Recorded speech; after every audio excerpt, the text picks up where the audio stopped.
Welcome to ఉద్యోగ అన్వేషణ channel. 18th March 2024 editorials చూద్దాము. అడవి పచ్చదనానికి పులుల పహర. పులి ఉంటే అడవి పచ్చగా ఉంటుంది.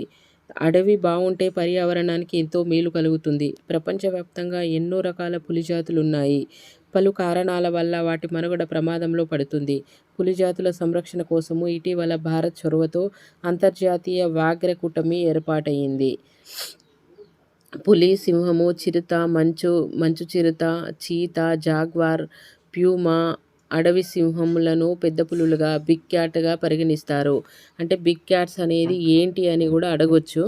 అంటే బిగ్ క్యాట్స్ ఏమేమి ఉన్నాయి అని అంటే సింహము అంటే పులి, సింహము, చిరుత, మంచు చిరుత, తర్వాత చీతా, జాగ్వార్, ప్యూమా అడవి సింహాలను పెద్ద పులులుగా అంటే బిగ్ క్యాట్గా పరిగణిస్తారు. ఇటీవల ప్రవేశపెట్టిన చీతాలతో కలుపుకొని ప్రపంచంలో ఉన్న 7 పులుల జాతులు అంటే ఇందులో ఎన్ని పులుల జాతులు ఉన్నాయి అని అంటే 7 పులుల జాతుల్లో 5 భారత్లో ఉన్నాయి. అందులో 5 రకాల పులుల జాతులు మన భారతదేశంలో ఉన్నాయని గణాంకాలు చెప్తున్నాయి. ఈ క్రమంలో పులి జాతుల సంరక్షణ పట్ల భారత్ బాధ్యత పెరిగింది. గణాంకాల ప్రకారంగా భారత్లో పెద్ద పులి జాతుల సంతతి పెరుగుతుందని, ఈ క్రమంలో 96 సభ్య దేశాలతో అంతర్జాతీయ వ్యాఘ్ర కూటమి ఏర్పాటుకు భారత్ ఉపక్రమించింది. అనంటే ఎన్ని దేశాలంటే 96 దేశాలతో అంతర్జాతీయ వ్యాఘ్ర కూటమి ఏర్పడడం అనేది జరిగింది. అంతర్జాతీయ వ్యాఘ్ర కూటమి అనేది ఏర్పడడం జరిగింది. దీనివల్ల ఏమవుతుందంటే ప్రధానంగా ఈ కూటమిలో ప్రధాన కార్యాలయాన్ని ఇండియాలో ఏర్పాటు చేస్తున్నారు. అంటే హెడ్ క్వార్టర్ ఎక్కడుంది అంటే ఈ ప్రధాన కూటమి వ్యాఘ్ర కూటమికి హెడ్ క్వార్టరు ఇండియాలో ఏర్పాటు చేయడం అనేది జరుగుతుంది. ఇండియాలోనే ఏర్పాటు చేస్తున్నారు.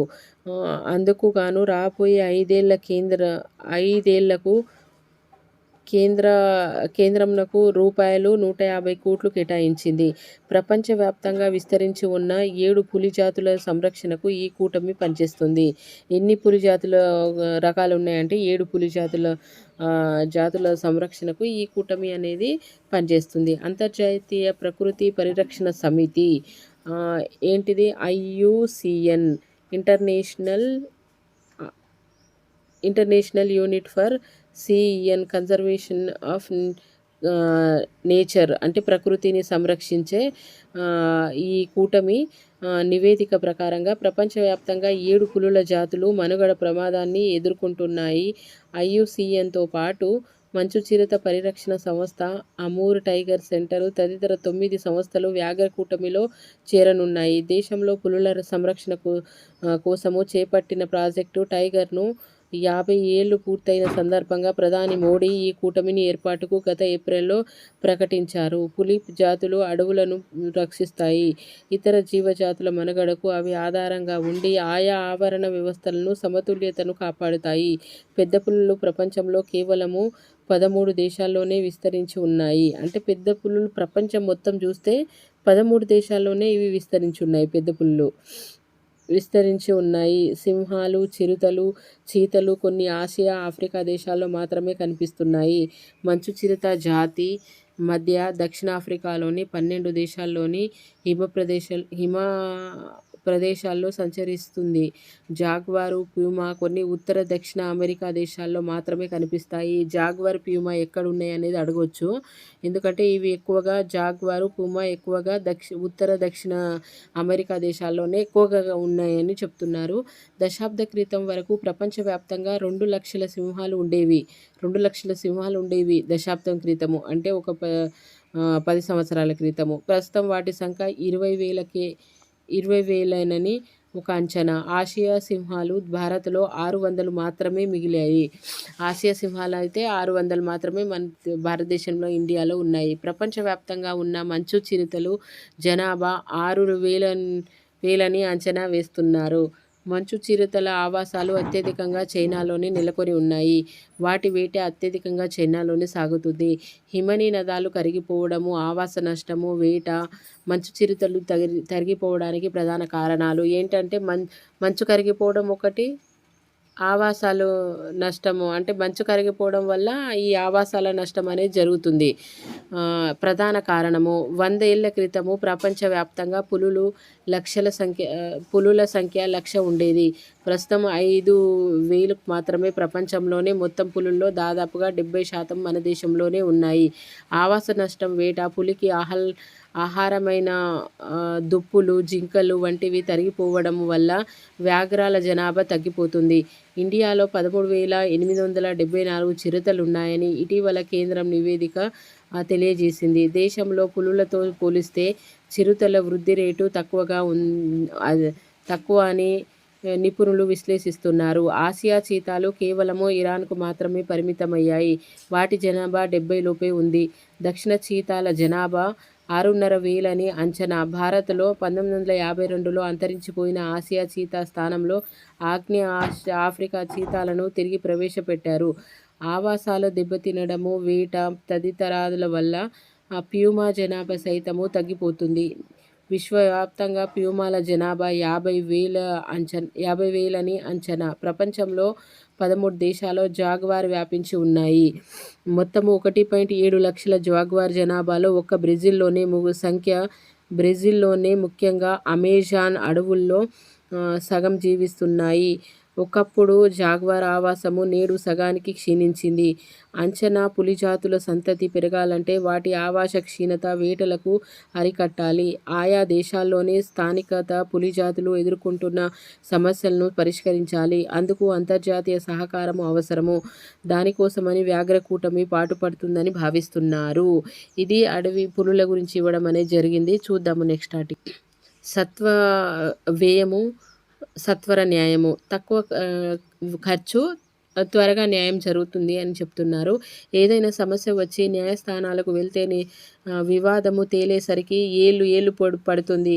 ఈ విపరీత జాప్యం వల్ల కక్షిదారులు మానసికంగా, ఆర్థికంగా చితికిపోతున్నారు. కోర్టులంటే భయపడి చాలామంది పేదలు వాటి గడప తొక్కడానికి జంకుతున్నారు. ఈ సమస్యలకు లోక్ అదాలత్ పరిష్కారంగా నిలుస్తుంది. ప్రస్తుతం దేశవ్యాప్తంగా వివిధ అంచెల్లోని కోర్టుల్లో కోట్ల సంఖ్యలో కేసులు పోగుపడ్డాయి. దీనివల్ల కక్షిదారులకు సకాలంలో న్యాయం అందడం లేదు. ఇలాంటి పరిస్థితుల్లో కోర్టులపైన పెండింగ్ కేసుల భారాన్ని తగ్గించడంతో పాటు సామాన్యులకు సత్వర న్యాయం అందించే ఉద్దేశంతో లోక్ అదాలత్ వ్యవస్థ రూపుదిద్దుకుంది. వీటిని రాజీ కోర్టులని అంటారు. ఈ ఏడాది సంబంధించి తాజాగా జరిగిన తొలి విడత లోక్ అదాలత్తో కోటికి పైగా కేసులు పరిష్కారమైనట్టుగా అధికార గణాంకాలు వెల్లడించాయి. న్యాయస్థానంలో పెండింగ్లో ఉన్న లేదా వాయిదానికి పూర్వదశలో ఉన్న కేసులను ఎలాంటి ఖర్చు లేకుండా ఇరుపక్షాలు పరస్పర అంగీకారంతో లోక్ అదాలత్లో పరిష్కరించుకోవచ్చును. మధ్యవర్తిత్వం ద్వారా కేసులను ఒక కొలిక్కి తేవడము లోక్ అదాలత్ ప్రత్యేకత. పరస్పర అంగీకారంతో పౌరులకు ఉచిత న్యాయము, సహాయము అందించవలసిన బాధ్యత ప్రభుత్వాలపైన ఉందని రాజ్యాంగంలో అధికరణ 39A చెబుతుంది. అంతే ఆర్టికల్లో రాజ్యాంగంలో ఈ ప్రజలకు ఉచిత న్యాయాన్ని అందించాలని రాజ్యాంగంలో ఉందని చెప్పాలంటే ఆర్టికల్ 39A అని. ఈ క్రమంలో జాతీయ న్యాయ సేవల ప్రాధికార చట్టము 1987లో భాగంగా రూపొందించిన నిబంధనల ప్రకారంగా దేశవ్యాప్తంగా లోక్ అదాలత్లు ఏర్పాటయ్యాయి.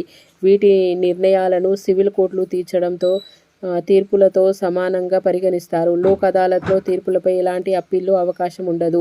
ఒకవేళ లోక్ అదాలత్లో ఎంత ప్రయత్నించినా రాజీ కుదరదని పక్షంలో ఆ కేసులు ట్రయల్ కోర్టులకు తీసుకెళ్లవచ్చును. సాధారణంగా కోర్టులో పెండింగ్లో ఉన్న కేసులను ఇద్దరు కక్షిదారులు పరస్పర అంగీకారంతో లోక్ అదాలత్కు బదిలీ చేయవచ్చును. నేరుగా లోక్ అదాలత్లో కేసును నమోదు చేయవచ్చును. సివిల్, క్రిమినల్, రెవెన్యూ విషయాలతో పాటు మోటారు వాహన ప్రమాద పరిహారము, ఆస్తి విభజన, నష్టపరిహారము, వివాహము, కుటుంబము, భూ తగాదాలు, బ్యాంకు రుణాలు తదితర కేసులను లోక్ అదాలత్లో విచారణ చేస్తున్నారు. వీటితో పాటు విమానము సర్వీసు, వివిధ ప్రభుత్వ శాఖలకు సంబంధించిన సేవల విషయంలో తలెత్తే వివాదాలను ఖర్చు లేకుండా తరువాత సమయంలో పరిష్కరించవచ్చును. లోక్ అదాలత్ తొలిసారిగా 1982 మార్చిలో గుజరాత్లోని జూనాగఢ్లో మొదలయ్యాయి. అనంతరం దేశవ్యాప్తంగా విస్తరించాయి. సాధారణంగా నిర్వహించే లోక్ అదాలత్ కాకుండా 3 నెలలకోసారి దేశవ్యాప్తంగా మెగా లోక్ అదాలత్ జరుపుతారు. జిల్లా స్థాయి లోక్ అదాలత్లతో జిల్లా జడ్జి హోదా కలిగి ఒక చైర్మన్తో పాటు ఒక విశ్రాంత జ్యుడిషియరీ అధికారి, ఒక సామాజిక కార్యకర్త లేదా రిటైర్డ్ ప్రభుత్వ అధికారి సభ్యులుగా ఉంటారు. సామాజిక కార్యకర్తల ఎంపికలో మహిళలకు ప్రాధాన్యత ఉంటుంది. లోక్ అదాలత్ తాలూకా, జిల్లా, రాష్ట్ర, జాతీయ స్థాయిల్లో పనిచేస్తుంటాయి. గ్రామాలు, మురికి వాడలు, పారిశ్రామిక వాడలు తదితర ప్రదేశాల్లో అవకాశాన్ని బట్టి ప్రత్యేక లోక్ అదాలత్లు నిర్వహించి సామాన్యులను, న్యాయ సేవలను చేరువయ్యే మార్గమిదే. వనరుల కొరత, నైపుణ్యము కలిగిన సిబ్బంది లేమి, ప్రజల్లో అవగాహన కొరవడము వల్ల లోక్ అదాలత్ ఆశించిన స్థాయిలో సామాన్యులకు చేరువ కాలేకపోతున్నాయి. సాధారణంగా కోర్టుల్లో దాఖలైన కేసులను లోక్ అదాలత్లు బదిలీ చేసుకొని వివాదాలకు పరిష్కరించుకుంటే కోర్టుల్లో చెల్లించిన ఫీజు తిరిగి పొందే అవకాశం ఉంది. ఈ విషయము తెలియక చాలామంది లోక్ అదాలత్ వైపు చూడడం లేదు. కేసులు త్వరగా తేల్చాలనే ఉద్దేశంతో ఇరు వర్గాలపైన తెస్తున్న ఒత్తిడిని లోక్ అదాలత్ పనితీరుపై ప్రభావం చూపుతుంది. లోక్ అదాలత్లు సమర్థంగా పనిచేయాలంటే వాటి నుంచి ప్రజల్లో విస్తృతంగా అవగాహన కల్పించాలి. అనుభవజ్ఞులైన సిబ్బందితో వాటిని ఖాళీలను భర్తీ చేయాలి. నిర్వహణకు అవసరమైన నిధులను ఎప్పటికప్పుడు సమకూర్చుకోవడం తప్పనిసరి. కక్షిదారులపై ఒత్తిడిని తేకుండా కౌన్సిలింగ్ ద్వారా రాజీకి ప్రయత్నించాలి. న్యాయవాదులు సైతము కక్షిదారుల సమస్యలను అర్థం చేసుకోవాలి. వారికి ఉచిత, సత్వర న్యాయం అందించేందుకు ముందుకు రావాలి. ప్రభుత్వం సైతము ఒక అడుగు ముందుకు వేసి న్యాయవాదులకు చెల్లించే పారితోషికంను పెంచి వారికి ప్రోత్సహించాలి. ఈ చర్యల వల్ల లోక్ అదాలత్ పనితీరుకు మెరుగుపడి అవి మరింతగా ప్రజలకు చేరువవుతాయి. ఇది సత్వర న్యాయం. ఎందుకంటే మన కింది కోర్టు నుంచి జిల్లా కోర్టు, హైకోర్టులు, సుప్రీంకోర్టు వరకు చూస్తే కుప్పలు తెప్పలుగా కోర్టు కేసులు అనేది ఉండడం చూస్తున్నాము. దాదాపుగా 6 లక్షల కోర్టు కేసులు అనేది పెండింగ్లో ఉన్నట్టుగా మనం గతంలో కూడా చూడడం అనేది జరిగింది. ఈ సత్వర న్యాయం వల్ల కొంతవరకు ఈ పెండింగ్లో ఉన్న కేసులకు ఉపశమనం కలగవచ్చు. చూద్దాము నెక్స్ట్ ఆర్టికల్. సాయుధ సంపత్తితోనే స్వయం సమృద్ధి. తదుపరి యుద్ధాన్ని స్వదేశీ ఆయుధాలతోనే గెలవబోతున్నామని 2019 నాటి సైనిక దళాల ప్రధానాధికారి జనరల్ బిపిన్ రావత్ వ్యాఖ్యానించారు. రూపాయలు 2.5 లక్షల కోట్లలో 2025 కల్లా స్వదేశీ ఆయుధోత్పత్తి 340 భారతీయ పరిశ్రమలతో ఒప్పందాలు కుదుర్చుకున్నట్టుగా ప్రస్తుతం ప్రధాన సైనికాధికారి జనరల్ కునోజ్ పాండే ఇటీవల ప్రకటించారు. ఈ క్రమంలో రక్షణ రంగంలో ఆత్మనిర్భరత దిశగా అడుగులు పడుతున్నాయి. భారత్ తయారీ కింద 2047 కల్లా రక్షణపరమైన ఆత్మనిర్భరత సాధనకు ప్రణాళికలతో రూపొందించి అమలు చేస్తున్నామని భారత నౌకాదళం గతేడాది ప్రకటించింది. స్వదేశీ పరిశ్రమలతో కలిసి ఆత్మనిర్భరత సాధిస్తామని ప్రస్తుత నౌకాదళాధిపతి అడ్మిరల్ హర్ష్ కుమార్ గత నెలల్లో స్పష్టం చేశారు. భారతీయ పరిశ్రమలకు, విద్యా సంస్థలకు, అంకుర సంస్థలు, సృజనశీలులు, పరిశోధన, అభివృద్ధి విభాగాలతో కలిసి ఆధునిక సాంకేతికాలు, విమానాల ఉత్పత్తి కృషి చేస్తున్నామని నిరుడు అక్టోబర్లో వైమానిక దళాధిపతి విఆర్ చౌదరి ప్రకటించారు. దేశ రక్షణ కోసము విదేశీ ఆయుధాలు అవుట్సోర్సింగ్ మీద ఆధారపడటము ప్రమాదకరమని త్రివిధ సాయుధ బలగాలు గుర్తించాయి. స్వదేశంలో ఆయుధోత్పత్తి సామర్థ్యాన్ని, సాంకేతికతలను అభివృద్ధి చేసుకోవాలనే లక్ష్యంతో కృషి ప్రారంభించారు. స్వావలంబనే కీలకము. రష్యాతో యుద్ధంలో ఉక్రెయిన్ ప్రధానంగా అమెరికా, నాటో దేశాల ఆయుధాలపై ఆధారపడుతుంది. ఆయుధ సరఫరాతో ఆటంకాల వల్ల యుద్ధ రంగంలో ఎదురు దెబ్బలు తింటుంది. అమెరికా, నాటోలు ఉక్రెయిన్కు సరఫరా చేస్తున్న ఆయుధాలు తదితర చోట్ల ఇతరత్ర పరిస్థితులు ఉపయోగపడడానికి అనువుగా రూపొందినవని, అందువల్ల రష్యాతో యుద్ధంలో అమెరికన్ ట్యాంకులు విజయవంతం కాలేకపోతున్నాయి. ఉక్రెయిన్కు ఆయుధ సహాయం కోసము ఉద్దేశించిన బిల్లు అమెరికా పార్లమెంటు ఆమోదం పొందలేకపోవడము పెద్ద సంక్షోభాన్ని సృష్టిస్తుంది.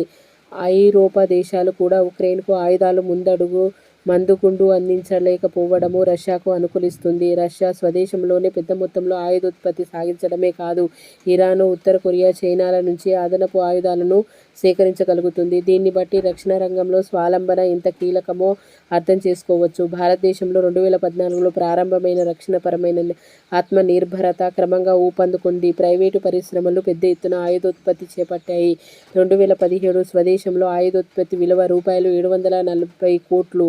2023లో అది ₹1,00,00,000 చేరింది. 2013-14లో భారత్ విదేశాలకు ₹686 కోట్ల విలువైన ఆయుధాలను ఎగుమతి చేయగా 2022-23లో ₹16,000 కోట్లకు ఎగుమతి సాధించింది. వచ్చే 5 ఏళ్లలో మరి 35,000 కోట్ల రూపాయలు విలువైన ఆయుధాలను ఎగుమతి చేయాలని ప్రధాని మోదీ గత నవంబర్లో లక్ష్యం నిర్దేశించారు. ప్రపంచంలో ప్రధాన ఆయుధాల ఎగుమతుల్లో ఒకటిగా భారత్లో నింపాలని కేంద్ర ప్రభుత్వం భావిస్తుంది. 2018-19లో 46% ఆయుధాలను విదేశాల నుంచి సేకరించిన 2022 డిసెంబర్లో అది 36.7%కి తగ్గిందని కేంద్ర ప్రభుత్వం ఇటీవల తెలిపింది. గత ఆర్థిక సంవత్సరంలో రక్షణ అవసరాల్లో 70%కి స్వదేశంలోనే సేకరించామని వివరించింది.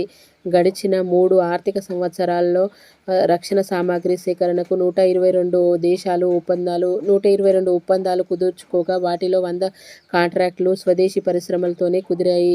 రక్షణ సాంకేతిక అభివృద్ధి, నవీకరణ సాధన యత్నాలు ఫలిస్తున్నాయి. స్వదేశంలోనే ఉత్పత్తి చేయదలచిన ఆయుధాలు, విడిభాగాలకు సంబంధించి ప్రభుత్వం 4 జాబితాలు విడుదల చేసింది.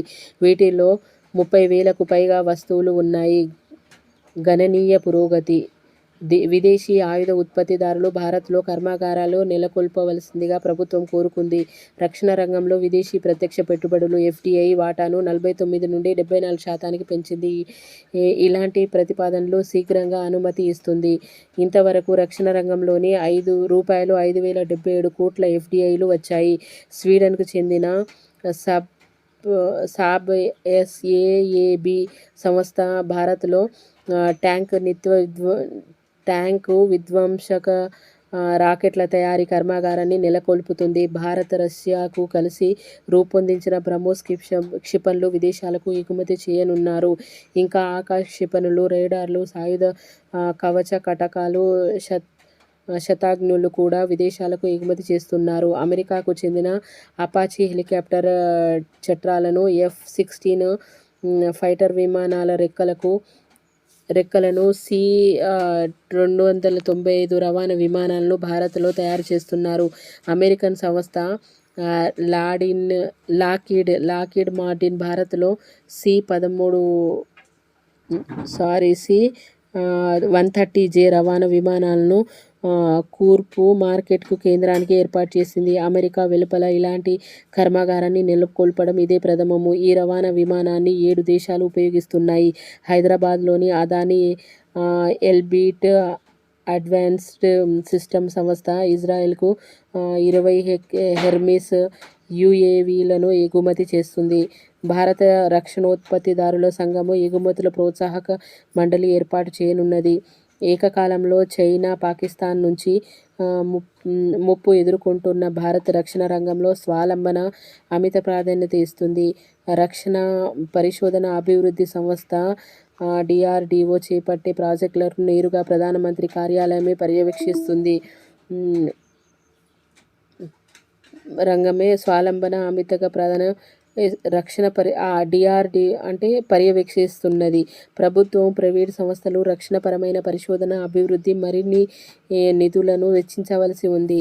శాస్త్ర విజ్ఞాన సంస్థలు ఈ కృషిలోనే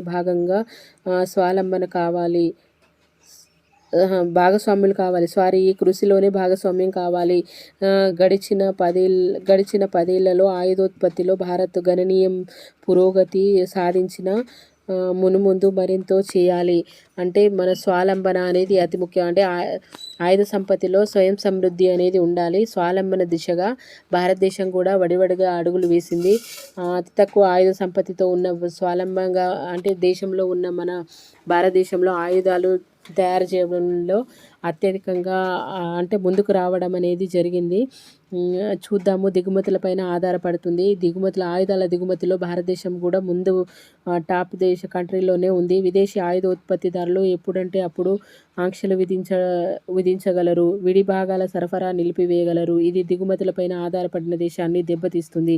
ఉదాహరణకు పాకిస్తాన్ సరఫరా చేసిన F-16 యుద్ధ విమానంపైన 24 గంటలు అమెరికా పర్యవేక్షణ వేస్తుంది. ఆ యుద్ధ విమానాలకు కావలసిన క్షిపణులను క్షిపణులను, ఇతర అస్త్రాలను అమెరికా నుంచే రావలసి ఉంది. ఇది పాక్ పోరాట సామర్థ్యాన్ని కుంటుపరుస్తుంది. గతంలో కార్గిల్ యుద్ధంలో భారత్కు అమెరికా జీపీఎస్ సేవలను నిలిపివేసింది. దీంతో భారత్ నావిక్ పేరిట సొంత జీపీఎస్ వ్యవస్థను ఏర్పరచుకుంది. విదేశీ ఆయుధాల దిగుమతికి వెచ్చించే ధనంతోనే స్వదేశంలోనే ఆయుధోత్పత్తి సాగిస్తే రక్షణ పరిశ్రమలు అభివృద్ధి చెందుతాయి. భారతీయులు అపార ఉద్యోగ అవకాశాలు లభిస్తాయి. దేశ ఆర్థికానికి కొంత ఊపు వస్తుంది. దీనికి తోడు విదేశీ ఆయుధ కొనుగోళ్లు అవినీతి నివారించవచ్చును. ఇదండి. అంటే ఆయుధ సంపత్తిలో స్వయం సమృద్ధి సాధించాలనే ఉద్దేశంతో ఈ ఆర్టికల్ వివరించడం అనేది జరిగింది. చూద్దాము నెక్స్ట్ ఆర్టికల్. ఓటర్ల విజ్ఞతే దేశ భవిత. ప్రపంచవ్యాప్తంగా ఈ ఏడాది 60 దేశాల్లో 400 కోట్ల మంది ప్రజాతంత్ర క్రతువుల్లో పాల్పంచుకుంటున్న ఇండియాలో జరగనున్న సార్వత్రిక ఎన్నికల మహాకుంభమేళ వాటన్నింటినీ తలమానికం కానుంది. ఏకంగా 97 కోట్ల మంది ఓటర్లు, 10.5 లక్షల పోలింగ్ కేంద్రాలు, 55 లక్షల ఈవీఎంలు, 1.5 కోటి మంది సిబ్బంది. ఏ విధంగా చూసినా ఇండియా ప్రజాస్వామ్యం మెరుగునగరమే. మరి తొలి సార్వత్రిక ఎన్నికల్లో ఓటు పట్ల అవగాహన తెచ్చుకున్న పౌరులు రెండో సార్వత్రిక నాటికి పరిణతిలో ఓటేయడము అలవరుచుకున్నారన్నది లోగడ ఈసీ చెప్పిన మాటే. గత 16 లోక్సభల ఎన్నికల్లో ఎప్పుడూ లేనట్లుగా ఈసారి 44 రోజుల సుదీర్ఘ షెడ్యూల్ ప్రకటించిన కేంద్ర ఎన్నికల సంఘము ఓటర్ల జాబితా ప్రక్షాళన మొదలు వైకాపా లాంటి పార్టీల దుర్మార్గ పోకడలపైన వేటు దాకా ఏనాడు చెప్పినంత చేయలేకపోవడము ప్రజాస్వామ్యానికి చేటే. ప్రజల వలన, ప్రజల చేత, ప్రజల కొరకు అంటున్న ప్రజాస్వామ్యంలో పౌరుల్ని మూగపావులుగా జతకట్టి ప్రలోభ ఎరలతో ఎన్నికల రంగాన్ని దున్నియాలన్న ధోరణి పార్టీల్లో ప్రబలిపోయింది. ఎన్నికలంటే ప్రజాస్వామ్య పండుగే కాదు. రాజకీయ పక్షాలు, ప్రజా మీడియా ఎలక్షన్స్ ప్రక్రియలో పాల్గొనే అధికారులు అందరికంటే ఎక్కువగా ఓటర్లు నిజాయితీగా ఆత్మపరిశీలన చేసుకోవలసిన సందర్భం అది అన్న భారతరత్న అద్వానీ మాటలన్నీ గుర్తు చేసుకోవాలి. 10 ఏళ్ల క్రితము భాజపా పగ్గాలు మోదీ, అమిత్ షా ద్వయానికి దాఖలు పడ్డాక దేశ రాజకీయ రూపురేఖలే మారిపోయాయి. ఒకనాడు తన వివాదాస్పద ఎజెండాను అటకెక్కించాకే సంకీర్ణ కూటమి కట్టగలిగిన భాజపా నేడు మోదీ జమానాలో తన అజెండాను అమలు చేసి మరీ కూటమిని విస్తరిస్తుంది.